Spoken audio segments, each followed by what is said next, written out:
네, 안녕하세요. 저는 박종화 회계사라고 합니다. 우리가 처음 만났기 때문에 제 소개를 간단하게 한 1분 정도 그래도 하고 하는 게 예인 것 같아서 소개를 간단하게 하겠습니다. 프로필도 올라가 있겠습니다만은 저는 예전에 3일 회계법인 출신이고요. 그냥 회계법인 다닌 게 다가 아니고 그쪽에서 3일 아카데미라고 있어요. 그 3일 아카데미가 어떤 곳이냐면은 이 책을 만든 곳입니다. 그래서 이 책에 제가 저자입니다. 그래서 회계관리 2급도 쓰고 뭐 다른 책들도 썼습니다만은 저자뿐만 아니라 사실 출제도 많이 했었어요. 그래서 이제 그거를 제가 당연히 바탕으로 강의를 할 겁니다. 그래서 그냥 쉽게 말하면 저자 직강이다 이렇게 생각하시면 될 것 같습니다. 그 정도 설명을 드리면 될 것 같고, 바로 시작을 하죠. 그 16페이지 회계관리 2급에서 첫 번째 토픽이 회계 개념입니다. 일단 목차를 보는 것은 큰 의미가 없을 것 같아요. 우리가 이제 회계관리 2급 같은 경우는 회계를 처음 공부하신 분들이 많기 때문에 전체 목차를 봐도 아무 느낌이 없을 거예요. 그래서 바로 16페이지 첫 번째 토픽을 배우도록 하죠. 역시 회계 기초과정인 것처럼 회계 개념을 이제 배우는 시간입니다. 제가 중간중간에 수업 시간에 한 것들을 여러분이 잘 정리하셔야 됩니다. 무슨 얘기인고 하니, 페이지가 아주 크진 않죠. 아주 두꺼운 책은 아닙니다. 다만 그래도 수백 페이지가 돼요. 한 300~400페이지까지. 문제 풀이까지 하면 300~400페이지가 될 텐데, 그 중에서 시험과 직접 관련된 거는 한 3분의 1 정도가 관련이 돼 있어요. 그렇죠? 저를 믿으시라. 제가 책을 썼었고, 지금은 이제 퇴사한 지 한 4년 됐기 때문에 당연히 관여하지 않지만은 이 회계관리 2급 같은 경우는 제가 썼을 때 책하고 거의 비슷합니다. 왜냐하면 회계가 개정이 그렇게 많이 되는 게 아니거든요. 다만 이제 재경관리사 이런 수준까지 올라가면은 이제 그쪽은 개정이 많이 돼서 제가 옛날에 썼던 그 책과 좀 많이 달라졌는데 회계관리 2급 같은 경우는 4년이 지났습니다만 거의 똑같습니다. 문제가 약간 업데이트된 정도이고요. 어쨌든 제가 한 것을 잘 꼭 이해가 된다 하더라도 밑줄을 그으시라. 밑줄 귀찮으면은 체크라도 하시라. 이렇게 체크. 그렇죠? 이런 것까지 제가 하기 좀 민망하지만은 밑줄 귀찮으면 이렇게라도 하여 체크하셔가지고 수업 시간에 한 것을 나중에 시험 볼 때 공부하시면 되겠죠. 왜냐면 이제 불필요한 것들이 많아요. 그러니까 나머지 그럼 수업 시간에 하지 않은 것들은 그냥 소설책 읽듯이 쭉 그냥 가볍게 읽으시면 되는 겁니다.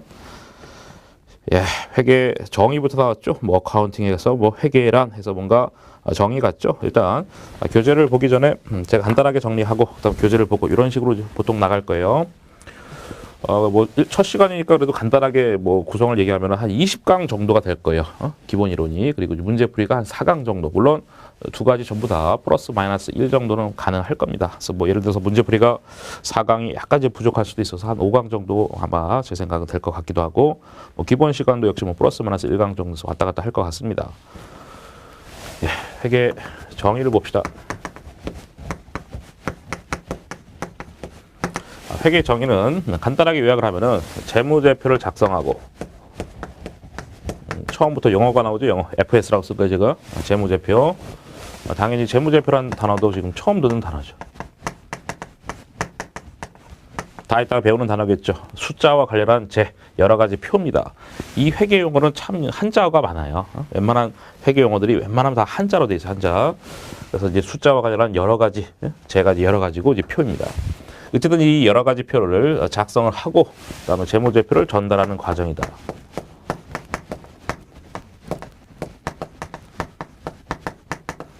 이거는 그냥 느낌이 없으니까 간단하게 말하면 회계 장부입니다. 그러니까 우리 집으로 치면은 가계부, 그렇죠?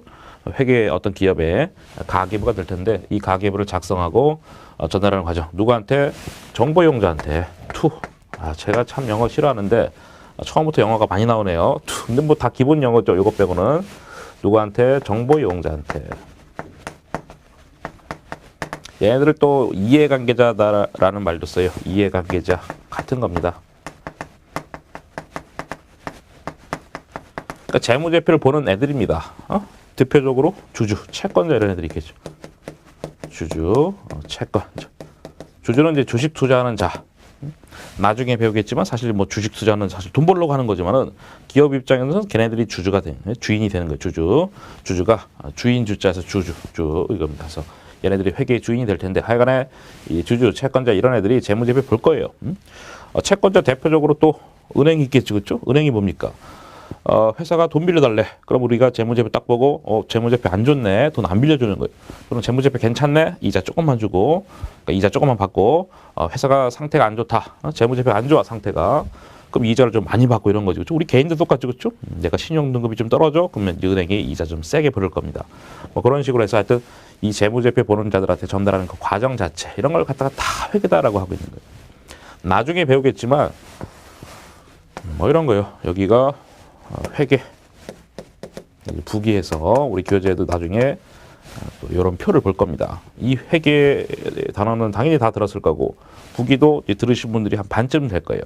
특히 이제 옛날에 공부하신 분들, 옛날에 그러니까 공부 말고 옛날에 그러니까 좀 몰라 연령대가 40대 이상 되신 분들은 다 들었던 단어예요. 옛날에 이런 말을 많이 썼거든요. 장부기입의 약자 장부기입. 그럼 제가 말한 요 부기가 굳이 말하면 이제 재무제표 작성을 말하는 거예요. 회계 장부 작성하는 거. 그럼 이 회계는 보시다시피 부기 플러스 알파다.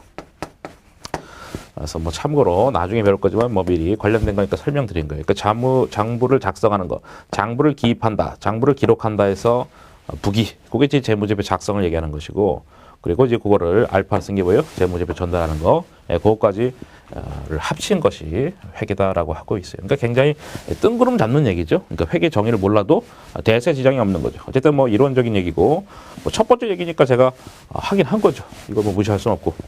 물론 이런 건지 시험에 나오진 않아요. 너무 유치해서 시험에 나오질 않는데, 그럼 일단 배웠으니까 바로 봅시다. 회계란 첫 번째 줄이죠. 회계 경영 활동에 관심을 갖는 다양한 이해관계자. 제가 말했던 그 정보용자 이해관계자죠. 재무제표 보는 애들, 걔네들한테 합리적인 의사결정할 수 있도록 저쪽 끝에 재무적 정보를 측정해서 전달하는 과정이다. 그러니까 문장이 길기 때문에 제가 뭐 중간에 쭉 건너뛰고 이제 할 때가 있을 텐데 앞부분이다, 뒷부분이다, 중간이다 이렇게 잘 얘기할 테니까 잘 따라오세요. 다시 다양한 이해관계자들한테 합리적 의사결정할 수 있도록 재무정보를 측정해서 전달하는 과정이다. 제가 지금 설명한 거예요. 정보용자들이 합리적인 의사결정할 수 있도록 우리 기업이 재무제표를 전달하는 것을 다 회계다라고 하고 있다. 이번에는 주제는 이제 회계의 종류입니다. 회계 종류. 회계 종류인데 일단은 이제 한눈에 안 들어오니까 간단하게 그래도 제가 정리를 또 살짝 하고 교재를 보는 걸로 합시다. 아까 이제 회계 정의를 봤는데 회계의 이번에 종류 두 개가 있어요. 재무회계 그리고 이제 관리회계. 키워드는 얘는 외부 정보용자 이용자를 위한 회계다.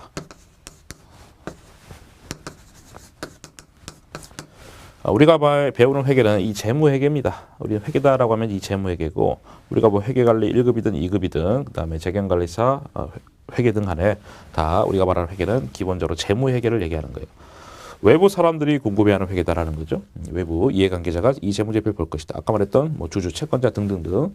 그럼 관리회계는 이게 이제 의사결정 회계 줄이면 이게 관리가 의사결정을 말하는 거예요. 의사결정. 의사결정을 위한 회계. 누구 의사결정? 회사 내부 정보 이용자를 위한 회계다. 걔네들이 의사결정을 하도록 어떤 재무제표 작성하는 걸 얘기하는 겁니다. 그러니까 이제 회사 사람들 얘기하는 거예요. 이거는 회사 외부 사람들. 그러니까 주주도 채권자도 과세당청도 다 회사 외부 사람들이고. 그럼 관리회계는 뭐 경영자, 그다음에 뭐 과장님, 차장님 이런 거 생각하시면 되는 거죠. 걔네들이 그분들이 의사결정을 잘 합리적으로 할 수 있도록 어떤 재무제표 작성한 거 갖다가 관리회계다라고 하고 있어요. 그 키워드를 갖고 봅시다. 이제 17페이지 전체 얘기가 재무회계, 관리회계가 쭉 써 있는 거예요. 첫 번째 줄에 회계를 중간에 재무회계와 관리회계로 나누기도 하는데 좀 그거 얘기죠. 재무회계는 주로 회사의 외부 이해관계자, 키워드가 외부 이해관계자죠. 걔네들한테 재무정보를 제공하는 것을 목적으로 한다. 그 다음에 관리회계는 주로 경영진과 같은 회사 내부 정보용자, 내부 정보용자가 키워드가 되겠죠. 걔네들한테 경영활동을 계획하거나 통제하도록 유용한 정보 제공한다. 경영활동은 계획하고 통제하는 데 유용한 정보 제공. 그것이 의사결정 회계. 그게 이제 관리회계인 거죠. 그렇죠? 의사결정. 의사결정 회계는 뭐 이런 거예요. 주문 들어왔는데 받을 거냐 말 거냐, 우리가 어떤 부품을 직접 만들 거냐, 아니면 외주 줘서 만들 거냐, 뭐 등등등 여러 가지 의사결정들이 다 관리회계다라고 하는 거예요. 박스 보시면 뭐 박스를 외우는 게 아닙니다. 방금 봤던 그 키워드 갖고 그냥 이해하시면 돼. 그럼 이제 쭉 다 연결이 되거든요. 회계 정의는 아까 했던 거니까 됐고, 그다음 목적 보시면은 재무회계는 외부, 키워드가 외부죠. 외부 공표 목적. 그다음에 관리회계는 거기 오른쪽 끝에 내부 관리 목적이다. 이렇게 돼 있고, 그리고 뭐 재무회계 뭐 주된 목적은 아니지만 이제 과세 정보 제공. 이제 과세 정보는 이제 결국 세금 얘기잖아요. 이 세금도 다 재무제표를 기반으로 때리는 거기 때문에 그래서 이제 과세 정보 제공이다라고 하는 이제 부수적인 목적도 있는 것이죠. 하지만 걔는 메인은 아니고 역시 기업 외부, 회사 내부 그게 이제 키워드다. 정부 이용자는 역시 다 보면 알죠.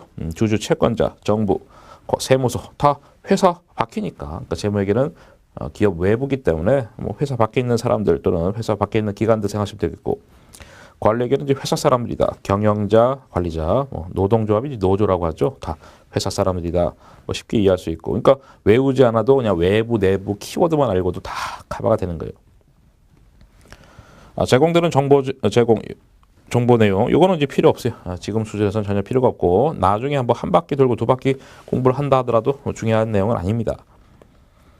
물론 한번 공부하고 두 번째 보면은 이게 이거구나 알 수 있지만은 그게는 뭐 중요하지 않고 정보 유형 보시면은 재무회계는 법규나 규정에 따른다. 안 지키면 불이익이 있다. 저쪽은 관리회계는 요구에 따라서 다양하다. 재무회계는 이제 외부 사람들을 위한 회계이기 때문에 뭔가 딱딱 정해진 틀이 있다는 거예요. 룰이 있다는 거예요. 딱딱 재무제표 이렇게 작성을 해야 되겠고 안 지키면은 불이익이 있고 이런 것들이 다 제재를 가고 다 있다. 하지만 관리회계는 이제 회사 사람들 자체적으로 쓰는 회계이기 때문에 이건 뭐 자기들이 관리회계를 해도 되고 안 해도 되는 거 심지어 말해서 의사결정회계는 알아서 하는 겁니다. 어떤 정해진 틀도 없고요. 그리고 안 지킨다고 어떤 뭐 제재 이딴 것도 없다 이거예요. 그래서 요것도 뭐 다양할 수 있다 이겁니다. 작성 기준도 마찬가지죠. 재무회계는 있는 거죠. 다만 이제 그걸 갖다가 기업회계 기준이다라고 하는 거예요. 뭐 별로 어렵지는 않죠. 어떤 기업회계에 어떤 기준이 있겠구나. 하지만 관리회계는 자체 기준. 뭐 자체 기준이라는 얘기는 별도의 기준은 없다는 거예요. 별도의 기준 없다. 다 일맥상통하죠. 보고 시점 정해져 있죠. 재무회계는 보통 1년이다. 또는 뭐 분기, 반기에서 재무제표는 이제 보통 1년 단위로 작성이 되고 있어요. 우리는 3년도가 1월 1일부터 12월 말 대부분 이제 그렇게 구성이 됐는데 그 우리가 보는 재무제표는 12월 말 마지막 날 재무제표 보는 거예요. 다만 이제 중요하면은 뭐 3월 말, 6월 말, 9월 말 이렇게 네 번. 그럼 이제 네 번이 나가는 거죠. 상장사 같은 경우는 참고로 3월 말, 6월 말, 9월 말, 12월 말 재무제표 네 번이 보고가 되고 있어요. 그래서 거기 분기, 반기가 뭐 그런 얘기죠. 분기는 뭐 3월 말, 9월 말, 반기는 뭐 6월 말일 텐데 하여튼 뭐 그런 자세한 건 지금 필요 없고 어쨌든 중요한 게 재무회계는 정해져 있다. 시점도 관리회계는 그런 거 없죠. 필요시, 요구시 그냥 아무렇게나 하면 된다는 거예요. 정해진 거 없다 이거예요. 다 전부 다 관리회계는 정해진 틀이 없습니다. 왜? 회사 내부 의사결정 회계니까. 재무회계는 다 모든 게 정해져 있습니다. 왜? 외부 정부 이용자를 위한 회계이기 때문에. 예, 그렇게 다 일맥상통하고요. 다음 페이지 18페이지 가시면 재무제표가 있죠. 재무제표. 이제 우리가 재무제표를 배울 텐데 좀 이따가 뭐 정의가 나오겠습니다만 아까 말했던 것처럼 이제 숫자와 관련한 여러 가지 표의 용어가 되겠어요. 그럼 여기서는 세 번째 줄에 기업회계 기준. 기업회계 기준을 갖다가 우리서 줄여서 갭이라고 해요. 갭. 거기 용어가 나오죠. 참고로 미리 땡겨서 보시면은 18페이지 네모 1번 밑에 기업회계 기준이 Generally Accepted Accounting Principle 해가지고 GAAP. 그래서 갭이라고 보통 합니다. 그래서 이제 그게 굳이 직역을 하게 되면은 일반적으로 인정된 회계 원칙입니다. 그 일반적으로 인정된 회계 원칙을 갖다가 우리가 기업 회계 기준이다라고 하고 영어로는 줄여서 갭 이렇게 말합니다. 그래서 제가 이제 갭 이러면은 기업 회계 기준을 얘기하는 거예요. 뭐 많이 쓰는 용어는 아니겠지만은 제가 어쨌든 세 번째 줄에 다시 가셔서 그래서 기업 회계 기준이라는 통일된 기준에 따라서 일정한 양식으로 재무정보를 전달하는 수단이 재무제표를 사용한다. 그러니까 뭔 얘기입니까? 이 재무제표라는 걸 이제 우리가 배울 텐데 앞으로 여러 가지 표니까 하여튼 여러 가지가 있겠죠. 하여튼 배울 텐데 당연히 일정한 룰이 있다는 거예요. 어떤 기업 회계 기준에 따라서 작성이 돼야 된다라는 그런 얘기입니다. 뭐 별거 없죠.